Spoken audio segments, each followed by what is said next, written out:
Good morning students.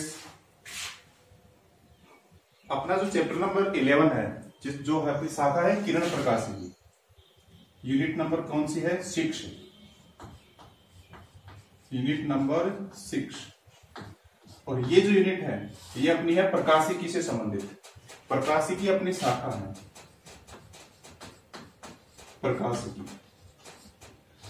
प्रकाशिकी शाखा है अपनी, यूनिट नंबर 6 है।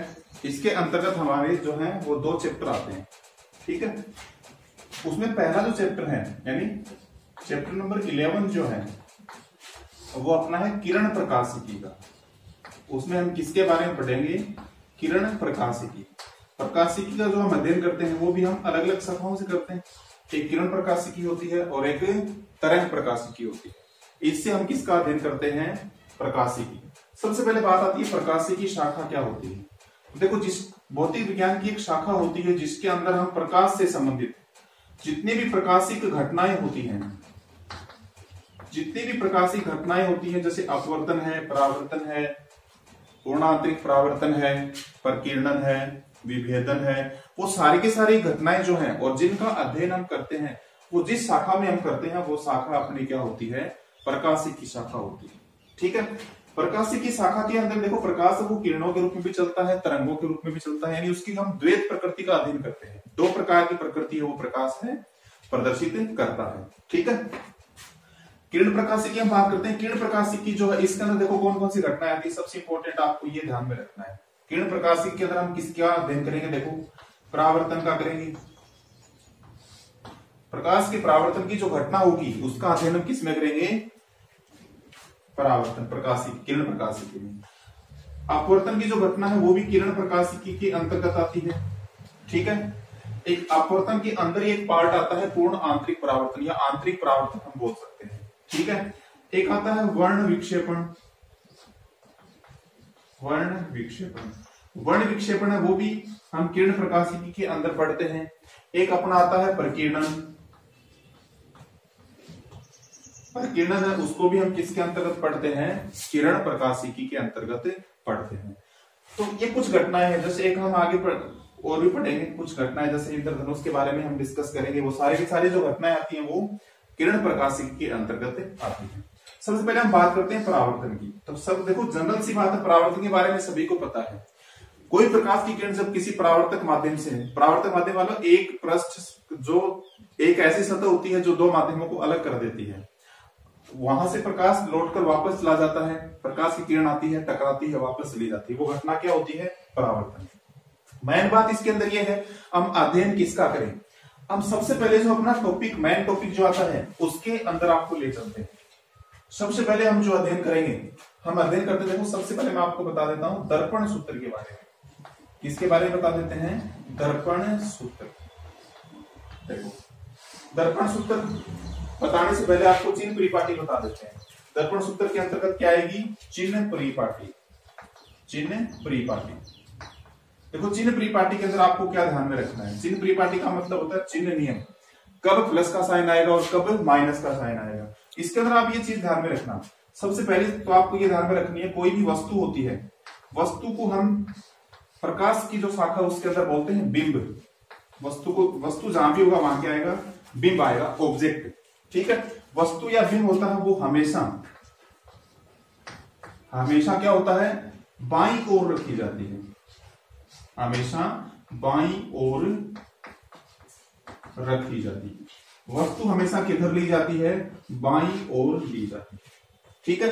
दर्पण है अपना, दर्पण की हम बात कर रहे हैं। कोई भी दर्पण है, जैसे मान लो ये अपना, मैं यहाँ पे डायग्राम बना देता हूँ, ये मान लो दर्पण कैसा भी है वो आपको मालूम होना चाहिए। जैसे ये दर्पण कौन सा है सभी को मालूम है, अवतल दर्पण, कोई भी दर्पण हो सकता है। ये जो चिन्ह परिपाटी है सभी प्रकार के दर्पण पर लागू होती है, ठीक है। अब देखो, इसके बाईं तरफ का एरिया तो ये है, ये तो है लेफ्ट साइड इसकी, और ये है इसकी राइट साइड, ठीक है, लेफ्ट और राइट। वस्तु हमेशा बाईं तरफ रखी जाएगी, यानी इस ओर रखी जाएगी। वस्तु हमेशा किधर रखी जाएगी? बाईं तरफ रखी जाएगी। तो पहला नियम या पहली परिपाटी आपको ये ध्यान में रखनी है, वस्तु या बिंब हमेशा बाईं ओर रखी जाती है, ठीक है। जो भी ऑब्जेक्ट है जिसका आप प्रतिबिंब देखना चाह रहे हो वो हमेशा क्या होगा? बाईं ओर। दूसरा इसके अंदर आपको ये ध्यान में रखना है, देखो दूसरी कंडीशन क्या होगी? दूसरा आपको ये ध्यान में रखना है कि दर्पण के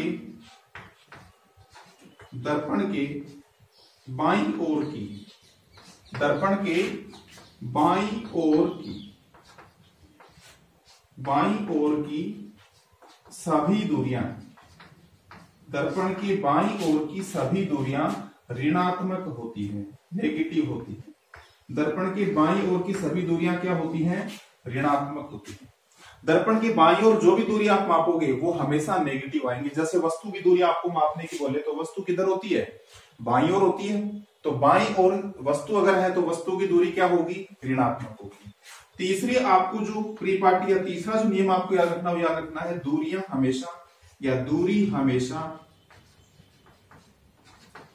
दर्पण के ध्रुव। देखो दर्पण का ध्रुव होता है, दर्पण का जो ये जो पृष्ठ है ना, परावर्तक पृष्ठ है, इसके बीच का बिंदु होता है जहां से होकर मुख्य अक्ष उसकी गुजरती है। ये छोटी छोटी परिभाषाएं आपने बहुत बार पढ़ी है। ध्रुव ओ से लिखा जाता है इसको, दर्पण के ध्रुव। पी से भी लिखा जाता है इसका पोल। दूरी हमेशा दर्पण के ध्रुव से मापी जाती है, यानी स्टार्टिंग पॉइंट जो होगा वो क्या होगा? ओ होगा, ध्रुव से मापी जाती है। दूरियां कहां से मापनी प्रारंभ करते हैं? हम ध्रुव से मापना प्रारंभ करते हैं। ओके, चौथा जो अपना पॉइंट आपको याद रखना वो ये है, देखो यहां से वस्तु हमेशा, प्रकाश हमेशा वस्तु से आएगा। जैसे इस दिशा में प्रकाश जा रहा है, ठीक है, तो आपतित प्रकाश की दिशा में, आपतित प्रकाश की दिशा में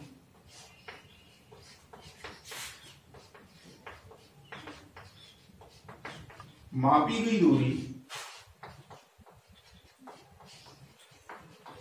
आपतित प्रकाश की दिशा में मापी गई दूरी, देखो इस दिशा में मापी गई दूरी हमेशा धनात्मक होती है, हमेशा धनात्मक होती है। जिस दिशा में प्रकाश जा रहा है उसी दिशा में अगर आप दूरी मापते हो, जैसे ये प्रकाश है, इस दिशा में आप दूरी माप रहे हो, तो वो दूरी हमेशा क्या होगी? धनात्मक होगी। और प्रकाश की विपरीत दिशा में, यानी आपतित प्रकाश की विपरीत दिशा में, विपरीत दिशा में मापी गई दूरी क्या होती है? ऋणात्मक। आपतित प्रकाश की विपरीत दिशा में मापी गई दूरी क्या होती है? ऋणात्मक। जैसे प्रकाश वो इस दिशा से इस दिशा में जा रहा है, दूरी आप इस दिशा में माप रहे हो तो वो क्या होगी? ऋणात्मक। इस दिशा में मापोगे तो क्या होगी? धनात्मक। इस दिशा में मापोगे तो क्या होगी? ऋणात्मक। ठीक है, एक दर्पण की दाईं ओर जितनी भी दूरियां होती है वो सारी के सारी क्या होती हैं? प्लस होती हैं। ये भी हम पॉइंट लिख लेते हैं। दर्पण की दाईं ओर की सभी दूरियां, दाईं ओर की सभी दूरियां धनात्मक होती हैं। दर्पण के दाईं ओर जो भी दूरी आप मापोगे वो सारी की सारी क्या होंगी? धनात्मक होंगी। दर्पण के दाईं ओर की सारी दूरियां क्या होंगी?